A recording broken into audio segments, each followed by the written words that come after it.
Let's check the book. In the book of Luke chapter 1, beginning around verse number 23. Let's check the book. In Luke chapter 1, around verse 23 to about verse number 27, I listened to what the Bible says these folks said when they saw what Jesus had done. In Luke chapter 1, beginning around verse number 23 to about verse number 27, we find these words. Around Luke chapter 1 again, verse number 23. Listen to what the Bible says. At 23, and it came to pass that as soon as the days of his ministration were accomplished, he departed to his own house. And after those days, his wife Elizabeth had hid herself 5 months, saying, this cannot be what I'm looking for. Wrong verse, wrong verse. Let's look at Luke chapter 10, verse 17. The verse that I'm looking for talks about folk when they saw Jesus casting out the devil. They said, what kind of authority did this man have to be able to do that? I'm going to have to come back and find that passage a little bit later. But I want to share with you on that same idea that Jesus' power was evidently seen in the casting out of devils.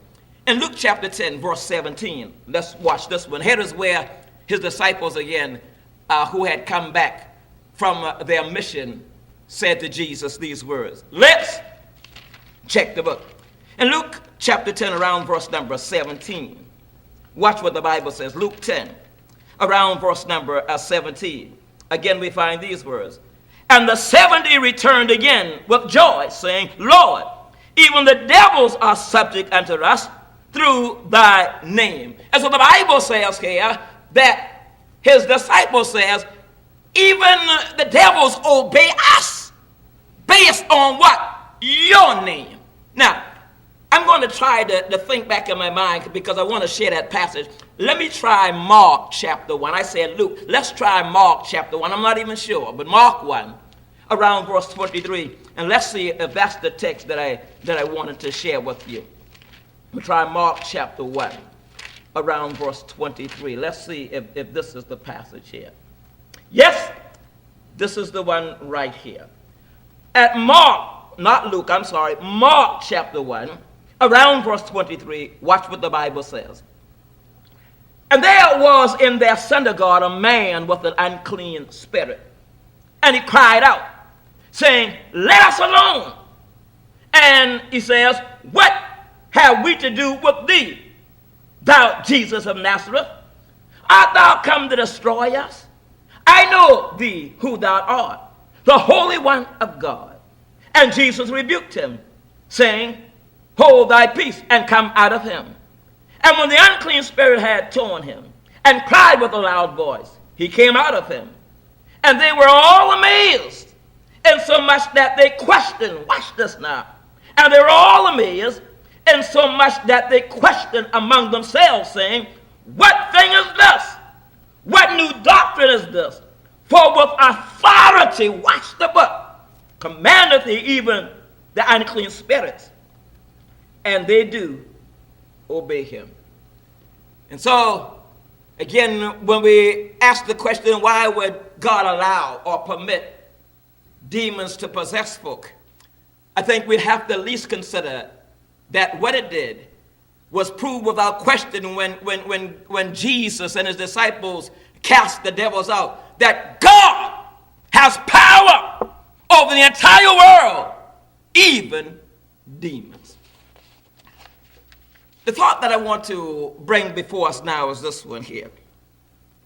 The so-called business of demons in our day and time, that some folk claim can get into folk and just possess them like occurred in New Testament times.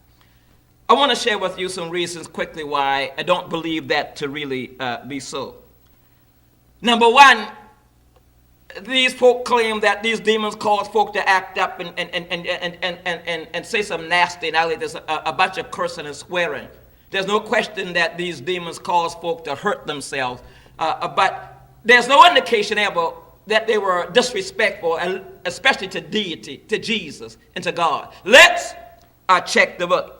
In Mark chapter 1, around verse 24 again, notice what the Bible says. Mark chapter 1, around verse 24. Watch the book. And let us alone. What have we to do with thee? This is what the demon says. Thou Jesus of Nazareth, art thou come to destroy us? I know thee who thou art, the Holy One of God. So again, there is respect even by the demon in regard to Jesus, that is deity, that is God. Let's check the book. In the book of Mark again, chapter 3, around verse number 11. Listen to what the Bible says. Mark chapter 3, around verse number 11. The Bible says, and unclean spirits, when they saw him, fell down before him and cried, saying, thou art the Son of God. And so even demons, when they recognize Jesus, they bow down or they worship him. What are we saying? When we compare what's being said about folks who they claim to be possessed and saying all kind of curse words and nasty things, in the Bible, that was not even seen to exhibit even among demons. Let's check the book. In the book of James chapter 2, around verse number 19, listen to what the Bible says. James chapter 2, around verse number 19. Listen to what the Bible says.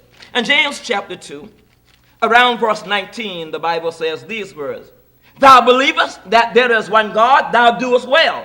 The devils also believe in what tremble. And so there's apparent that even the devils had respect for deity, for God. And then the second reason, very quickly, is this one. That during the miraculous age, we find Jesus, of course, performing miracles and his disciples, and those that the disciples laid hands on and conferred the power to do something miraculous. What are we saying? When the last apostles died, the power of the miraculous in regard to casting out devils would have also left. And God would not allow a situation down here where man has no more power to make decisions, where there was no power now by anyone to exorcise or to take out the demon. Church, again, when we study the Bible, it's very clear that demon possessions as an old time does not exist. May God bless you and bless you real well.